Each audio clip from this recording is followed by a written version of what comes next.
Olá pessoal, tudo bem com vocês? Eu sou o professor Rafael, de Filosofia. Estamos aqui no canal Horus em Foco e hoje, novamente, vamos para o quadro Horus em Foco Reflexão. E o que hoje a gente vai estar abordando nesse primeiro vídeo, um vídeo introdutório sobre o papel dos mitos. Inclusive, o título ele vai trazer o mito como a maior de todas as verdades. Geralmente, a gente tem uma noção, inclusive, isso é colocado no nosso vocabulário de uma forma pejorativa, que tudo que é mito é mentira, é falso, é uma inverdade. E quando a gente faz um estudo mais profundo, que é um pouco o que eu vou estar mostrando para vocês, dialogando com vocês hoje, a gente vai perceber que os mitos, na verdade, eles não são uma mentira, mas ao contrário. O mito, quando bem entendido, bem interpretado, ele de certa forma, ele na verdade, ele é, desculpe a redundância, ele é a maior de todas as verdades. Uma verdade que não cabe no tempo e no espaço. E eu vou estar usando alguns autores aqui, como Leonardo Boff, Pierre Grimal e Friedrich Nietzsche, que também tem algumas interpretações interessantes sobre a questão do mito. Talvez eu fale um pouco também sobre Deleuze, Gilles Deleuze.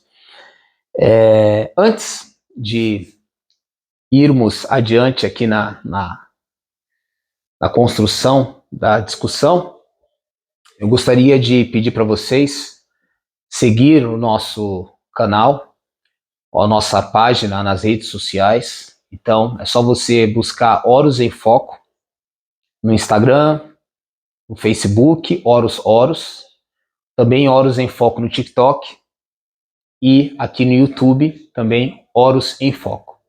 Então é importante que você possa seguir, se inscrever no nosso canal no YouTube, seguir as redes sociais, compartilhar os nossos vídeos, as nossas publicações, para que o nosso canal cada vez mais possa aumentar aí o seu alcance. Tudo bem?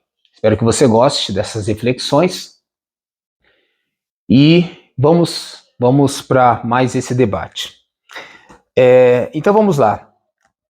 Essa questão do mito, essa parte introdutória, ela vai servir em especial para a gente entender um pouco da Bíblia Sagrada. Então, para entender algumas passagens bíblicas, você precisa entender um pouco essa função do mito, do simbólico. Então eu vou estar me ancorando aqui também na interpretação bíblica. Só para vocês saberem, aqui eu trago 2 livros que eu vou estar citando aqui. No caso do Pierre Grimal, esse livro aqui, eu quero dizer que é um excelente livro. Eu ganhei de um dos grandes amigos que eu tenho, que é o Edivan, professor Edivan de História. E primeiro eu quero dizer que esse livro é bom. Para quem quer ter aí um resumo dos principais mitos da mitologia grega, você vai ter aqui nesse texto um bom resumo para você entender as várias contribuições de Homero, de Hesíodo, de Sófocles e de outros mitólogos dentro da tradição grega. Mas esse livro tem uma parte introdutória que o Pierre Grimal coloca que eu discordo um pouco, mas não significa que, pelo fato de eu discordar, o livro ele não tem o seu valor. Pelo contrário, esse livro é excelente. Só estou dizendo que o sentido que eu vou estar dando aqui para o mito é um pouco diferente de como ele interpreta, tá? Mas o livro dele é excelente, tá? É uma contribuição muito boa. Então, qual é o sentido do mito que eu quero resgatar com vocês? Esse livro aqui do Leonardo Boff, para mim o Leonardo Boff é um dos grandes teólogos ainda em atuação. Leonardo Boff tem uma história muito importante na teologia, com a Igreja Católica, alguns conflitos também, mas o importante é o pensamento dele, eu acho muito valioso, ele está dentro de uma corrente teológica e também de um movimento, vamos colocar assim, um movimento social dentro da igreja chamado Teologia da Libertação. E esse livro dele nos ajuda a entender um pouco o sentido do mito que eu vou querer partilhar com vocês. Então esse mito é bem, esse vídeo, não esse mito, né? Esse vídeo é bem introdutório para você entender como que eu vou estar pautando a concepção aqui de mito. E aí, depois, a gente vai meio que aplicar essa noção em textos mitológicos. Tanto textos presentes na Bíblia, como também textos presentes nesses autores gregos que eu acabei de citar. E você vai ter, sei lá, mitologia nórdica, você vai ter mitologia egípcia, mitologia também africana, grega, como eu já falei aqui. Você tem várias outras mitologias que dá para você aplicar um pouco essa mesma noção, essa mesma técnica interpretativa, tá? Então, vamos lá. O livro do Leonardo Boff, ele traz aqui uma introdução interessante, embora ele não está falando do mito desse livro, né? Os sacramentos da vida e a vida dos sacramentos. Ele está falando de uma outra questão dentro da concepção católica dos sacramentos, mas para entender os sacramentos, você precisa entender muito dessa questão do símbolo. E para entender o mito, você também precisa entender o símbolo, a função do simbólico. Então, por isso que eu peguei esse livro para introduzir essa questão. E dentro desse pensamento, dessa noção que o Boff traz, eu vou estar discutindo também a contribuição do Nietzsche para essa concepção do mito, da importância do mito. Então, olha só, eu vou trazer aqui, vou ler aqui um trecho do livro. O homem não é só manipulador de seu mundo, é também alguém capaz de ler a mensagem que o mundo carrega em si. Essa mensagem está escrita em todas as coisas que formam o mundo. Os semiólogos antigos e modernos viram muito bem que as coisas, além de coisas, constituem um sistema de signos. São sílabas de um grande alfabeto. E o alfabeto está a serviço de uma mensagem inscrita nas coisas. Mensagem que pode ser descrita e decifrada para quem possui os olhos abertos. Eu diria que o Leonardo Boff aqui, ele está colocando uma visão que eu chamaria de essencialista. O que é essa visão essencialista? Ele está dizendo que as coisas têm uma essência.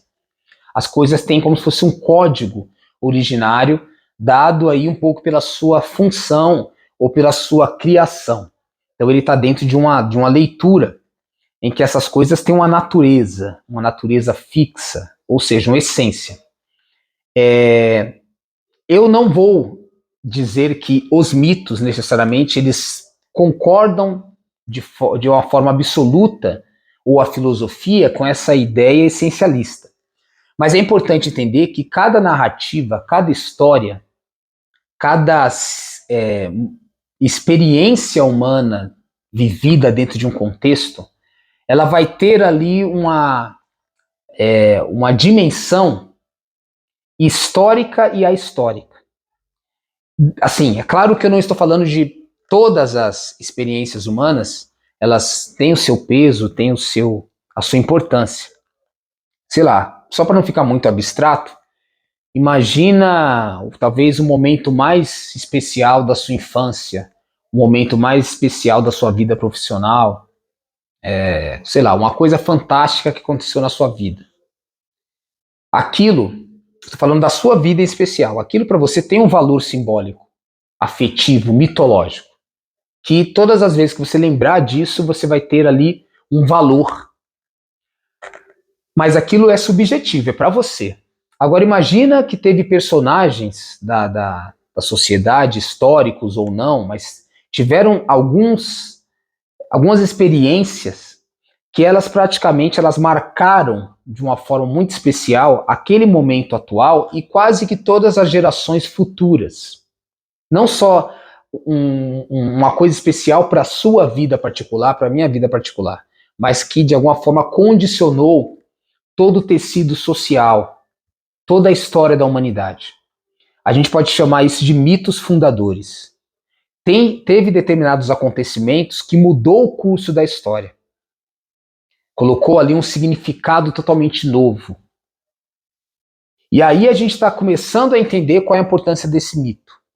De entender esses mitos originários e fundadores, porque ali guardam algumas verdades que transcendem o tempo e o espaço e pode nos ensinar coisas assim fantásticas que nos ajuda para todo o nosso processo depois de intelecção, de entendimento, de compreensão da vida, da sociedade, de si mesmo, do outro, sei lá, do divino, do que transcende esse tempo e espaço cronológico. A gente pode falar, inclusive, daquilo que vai além do Cronos, né? Aquilo que está para além do tempo, o Kairos, um termo grego para ir além da questão cronológica.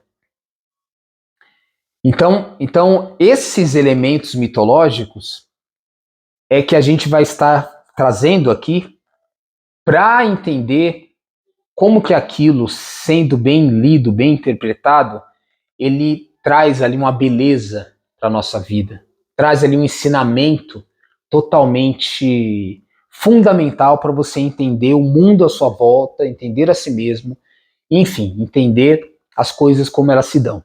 Então é disso que está se falando aqui.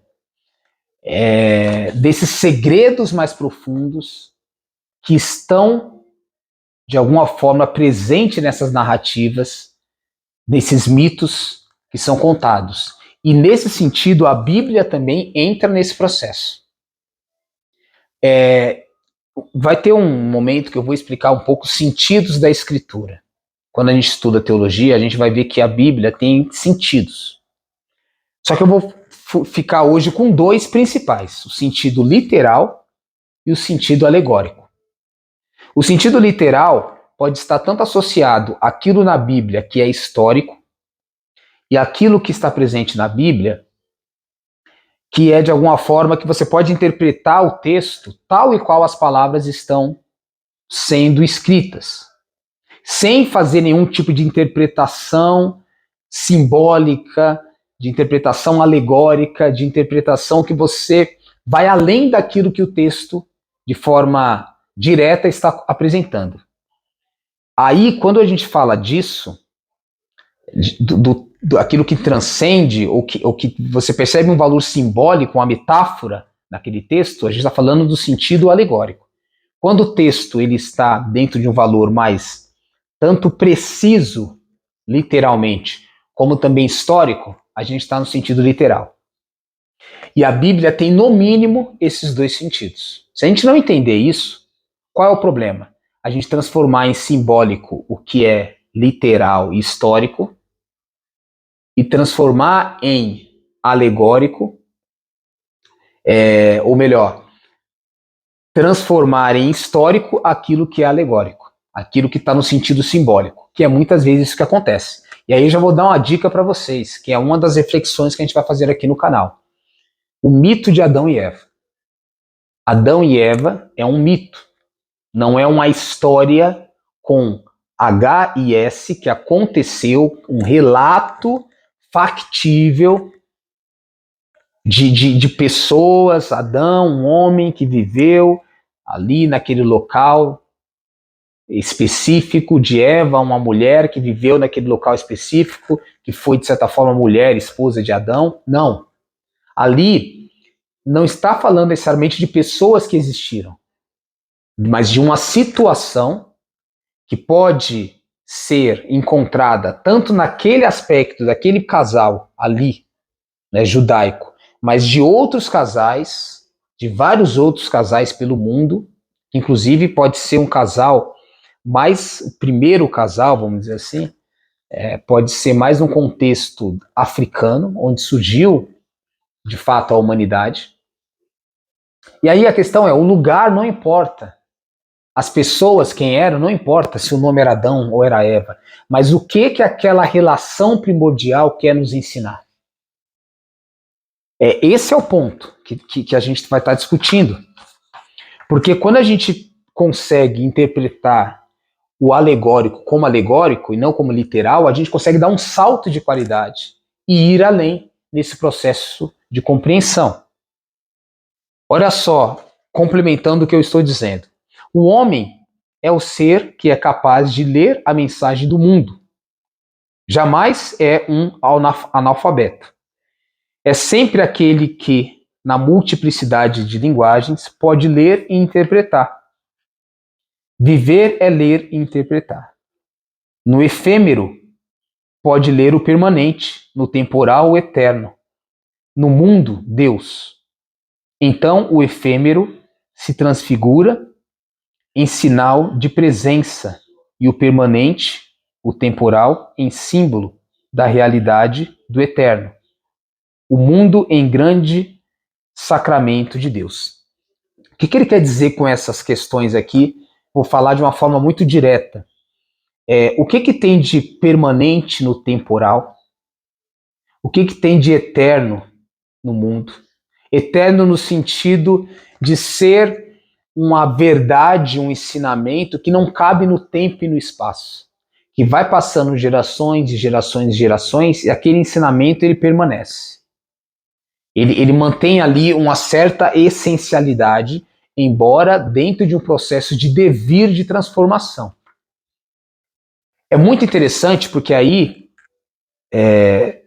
quando eu faço essa reflexão, a gente tem que entender que a gente não pode transformar num essencialismo e transformar numa coisa literal algo que ele vive num processo de movimento e que quando eu transformo aquilo num conceito fechado, numa ideia estereotipada, eu mato a possibilidade de movimento e de vários significados que aquele símbolo, aquele evento pode me trazer. Porque a vida, a história, as relações, elas são um movimento.